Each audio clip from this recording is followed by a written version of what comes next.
నమస్తే. ప్రస్తుతం మనతో పాటు సీనియర్ జర్నలిస్ట్ జగదేవ్ ఉన్నారు. ఆయనతో మాట్లాడదాం. నమస్తే సార్. నమస్తే సార్, జగన్ మాజీ ముఖ్యమంత్రి. ఇప్పుడు ఆయన మీద చాలా కేసులు ఉన్నాయి అని చెప్పేసి మనం మాట్లాడుకోవడం, బయట మాట్లాడుకోవడం తప్ప అసలు అది ముందుకెళ్ళే దారి లేదా అని చెప్పి చాలామంది మాట్లాడుతున్నారు. ఎందుకంటే ఆల్రెడీ ఆయనకి పిటిషన్ మీద పిటిషన్ వేస్తున్నప్పటికీ మళ్ళీ రీసెంట్గా హరిరామ జోగయ్య కూడా ఇంకో పిటిషన్ వేశారు. ఇలా ఎన్ని పిటిషన్లు వేసినా ఆయన ఉన్న లూప్ హోల్స్ అన్ని వాడుకొని సీఎం అంటే మాజీ ముఖ్యమంత్రి జగన్ ఇప్పుడు బయటే ఉన్నారు. అసలు ఏంటి సార్ ఇదంతా? అంటే ఒక విధంగా ఇట్లా అనొచ్చో అనకూడదో తెలియదు, కానీ న్యాయ వ్యవస్థ మీద నమ్మకం సన్నగిల్లుతుందేమో, ప్రజలకి వ్యవస్థ మీద నమ్మకం తగ్గుతుందేమో అనిపిస్తుంది. ఎందుకంటే హరిరామ జోగయ్య గారు ఒక్కరే కాదుగా, రఘురామకృష్ణరాజు గారు అయితే పట్టువదలని విక్రమార్కుడులాగా ఎన్ని లేఖలు రాశాడో ఆయన. ఆఖరికి పురంధరేశ్వరి గారు కూడా ఒక లేఖ రాశారుగా సుప్రీంకోర్టుకి. మరి ఇన్ని జరుగుతున్నా అది కాకుండా ఆ వైజాగ్ ప్యాలెస్ సంబంధించి ఒక పొల్యూషన్ బోర్డు మెంబర్ ఒక ఆయన రిటైర్డ్, ఆయన ఒక లేఖ రాశాడు. ఒక రిటైర్డ్ ఐఏఎస్ ఆఫీసర్ ఒక లేఖ రాశాడు. వీళ్ళందరూ పేర్లు కూడా నాకు గుర్తులేవు. ఎంతమందో నిజంగా ఏం చేస్తున్నట్టు, ఏం జరుగుతున్నట్టు. ఒకవేళ ఇవన్నిటికి చూసి లోపల వేశారనుకోండి, కక్ష సాధింపంట. చూడండి ఎట్లా అయిపోయిందో. జనాలు కూడా ఎలా తయారయ్యారంటే, రాబోయే రోజుల్లో నా పిల్లలు ఎలా బతుకుతారో నాకు అనవసరం, నా కడుపు నిండిందా లేదా, నా పిల్లల వరకు ఉందా లేదా, ఆ నెక్స్ట్ జనరేషన్ ఎన్ని సఫర్ అవుతాయని అది అనవసరం. అంతవరకు ఎవడు చూసాడులేరా, ఎవడున్నాడు లేరా. ఈ మధ్యన ఇదొకటి అయితే కంప్లీట్ వేదాంతోరణి, లేదంటే ఈ నాస్తికత్వం ఎక్కువైపోతుంది ఈ మధ్యన. ఎవడు చూసాడులేరా వాళ్ళు.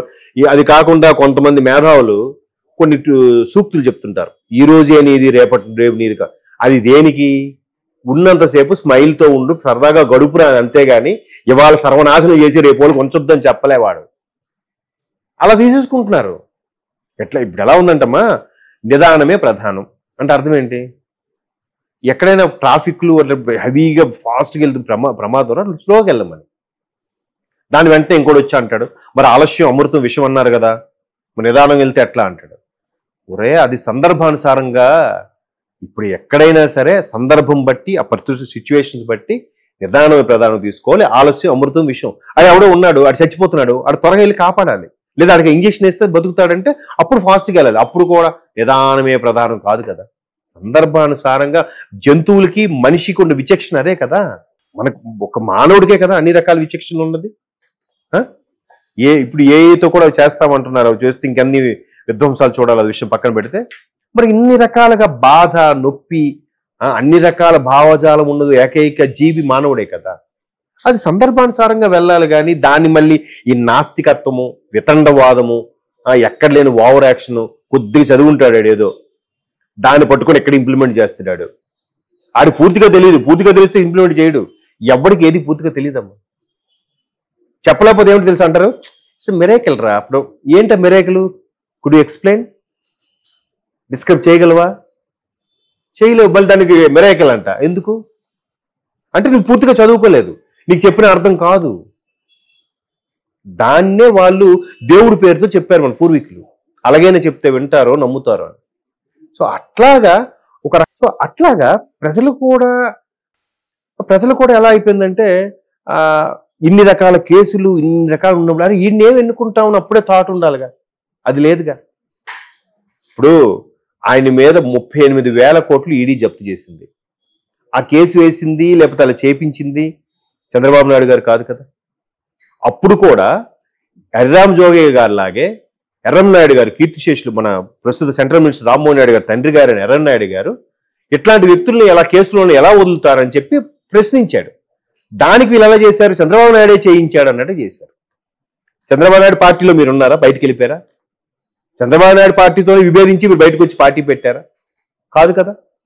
ఇది ఎవరు చేయించారు అందరికీ తెలిసిన విషయం ఏంటి? సెంట్రల్లో అప్పుడు కాంగ్రెస్ ఉంది కదా, కాంగ్రెస్ చేయించిందని అందరూ అనుకున్నారు. దాన్ని చంద్రబాబు నాయుడు గారికి ముడి పెడతారేంటి? ఇప్పుడు హరిరామ జోగి ప్రశ్నిస్తున్నారు, లేదా పురంధరేశ్వరి గారు ప్రశ్నిస్తున్నారు, లేదా రఘురామకృష్ణరాజు గారు ప్రశ్నిస్తున్నారు. అలా ప్రశ్నించినంత మాత్రాన వాళ్ళ పార్టీ చేయించిందని అర్థమా? కాదు కదా. సో అట్లాగా మీరు అన్నట్టు మేబీ అన్ని లూప్ హోల్స్ వాడుకుంటున్నారేమో. లేకపోతే 12 ఏళ్ళుగా బెయిల్ మీద ఉండడం ఏంటమ్మా? ముఖ్యమంత్రి అయిపోయారు, పరిపాలన అయిపోయింది, మాజీ ముఖ్యమంత్రి అయిపోయారు, చక్కగా బయట తిరుగుతున్నారు. చిన్న చిన్న వాళ్ళకి మాత్రం కేసులు. ఇప్పుడు అదే కదా మొన్న ఏదో సినిమా వచ్చింది, 1 లక్ష రూపాయలు 2 లక్షలు తీసుకున్న రైతుకు మాత్రం ఈ బ్యాంకు వాళ్ళు కూడా హడావిడి చాలా రకాలుగా బిల్డప్లు. మరి అంత పెద్దటోడి పెద్ద పెద్ద విదేశాలతో పారిపోయేళ్ళు ఏం చేశారు? చేయలేదు. చిన్న చిన్న లూటీలు చేస్తే అది జేబు దొంగ, వాడికి అరెస్టు, వాడి మీద ఎఫ్ఐఆర్, కోర్టులో సబ్మిషన్, ఇన్ని రకాలు ఉన్నాయి. పెద్ద పెద్దవి చేసేవాడికి ఎవడు చేయడు, ఎవడు చేయలేడు. సినిమా కాదు హీరోలాగా చేయడానికి, వీళ్ళు వ్యవస్థను కూడా అనుకోవడానికి లేదు. పోలీసులు తిరగబడితే వాళ్ళని ముందు పాప ట్రాన్స్ఫర్లు అంటున్నారు, సస్పెండ్ అంటున్నారు, రకరకాలు జరుగుతున్నాయి. బట్ అందులో కూడా మంచి వాళ్ళు ఉన్నారు కదా. ఎవరు చేస్తారు? ఎవరు చేయాలి? ఎట్లా అసలు నిజంగా గడిచిన 5 ఏళ్ళలో చూస్తే తిరుమల ఎట్లా అయిపోయిందో చూసాం. దానికి కారణం ఏంటో కూడా చూసాం.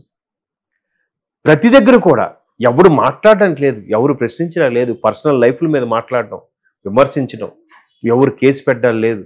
ఎట్లా? అది ఆ సంస్కృతి స్టార్ట్ చేసింది ఎవరు? ఇప్పుడు బయటకు వచ్చి మళ్ళీ స్టేట్మెంట్లు ఇస్తున్నారు, అరాచక ప్రభుత్వం స్టార్ట్ అయిందని. ఎట్లా మర్చిపోయారేంటి అసలు? అంటే ఇప్పుడు అదే చెప్తున్నారు కదా, ప్రతి శుక్రవారం ఆయన వచ్చేవాడంట. ఇప్పుడు మరి ఎందుకు వాళ్ళు కేసులు పిలవట్లేదు?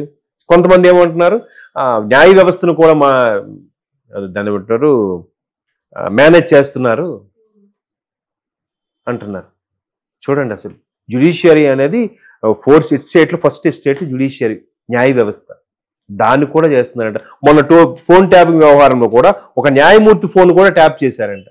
అంటే ట్యాప్ చేసి వాళ్ళ ఉద్దేశం ఏంటి? ఆ న్యాయమూర్తి బెదిరించుంటారుగా. ఇప్పుడు ఆయన మనిషేగా. ఆయన నిజంగా న్యాయదేవతకి మారుపేరే న్యాయమూర్తి కూడా ఎంత నికార్సుగా ఉన్నా, రేపు పొద్దున్న నీ మనవడు బయటకు వెళ్తున్నాడు రా, లేదా మీ అమ్మాయి బయటకు వెళ్తుంది, ఎలా వస్తుందో చూస్తాం అని అంటే ఆ న్యాయమూర్తిని ఏం చేయగలడమ్మా? ఆయన ఫోన్ ట్యాపింగ్ చేశారంటే ఎంత దారుణం అది. ఇంకా అసలు ఏమైనా ఉందా? వ్యవస్థ అన్నది ఏమైనా ఉందా అసలు? చెప్పండి. వీళ్ళు మళ్ళీ ఒక్కొక్కడు ముందుకు వచ్చి మైకులు పెట్టి దానికి మళ్ళీ కొంతమంది గొంతుకులు కోసుకోవడం, గొయ్యలు కోసుకోవడం, అన్న నువ్వే మా దేవుడు అనుకోని కార్యకర్తలు. అటువంటి నాయకులకి ఏం చెప్పాలి చెప్పండి? ఇట్లా అంటే వ్యవస్థ, ఒక హరిరామ్ జోగి లాంటి వ్యక్తులు లేకపోతే ఇంకెవరో రాసినా కూడా, ఇప్పుడు సుప్రీంకోర్టు కూడా వీళ్ళందరూ రాస్తే ఏం చెప్పింది?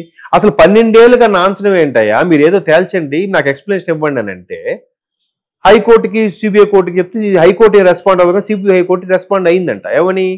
మరి ప్రతిసారి మేము వాయిదాల మీద వాయిదాలు వాళ్ళకి ఇస్తున్నప్పుడు మళ్ళీ వచ్చేసరికి 2 ఏళ్ళలో జడ్జిలు మారిపోతారు. చూడండి వ్యవస్థ. సో ఇలాంటివన్నీ, ఈ లూప్ హోల్స్ అన్నీ వాడుకుంటున్నారేమో. ఇప్పుడు ఒక జడ్జి ఉన్నారు, సరే అంటే వాళ్ళ ఉద్దేశం ఏంటంటే ఒక మంచివాడు ఎప్పుడు శిక్షింపబడకూడదు అనే ఉద్దేశంలో, సరే వాయిదా అడుగుతున్నాడు కదా, దేశం పారిపోకుండా ఉంటాడు, ఇవ్వండి చూద్దాం అన్నట్టుగా చెప్తారు వాళ్ళు. ఇలా ఏమవుతుంది? కొంపలు మునిగిపోతున్నాయి. ఇలా డ్రాగ్ చేసి చేసి చేసి ఇప్పుడు సేమ్ లా చదువుకున్నాడు మంచోడికి సపోర్ట్ చేస్తున్నాడు, సేమ్ లా చదివినాడు ఒక చెడ్డోడికి సపోర్ట్ చేస్తున్నాడు. ఇందులో మంచి లాయర్ ఎవడు, చెడ్డ లాయర్ అంటే ఎవడు డిసైడ్ చేయగలడు?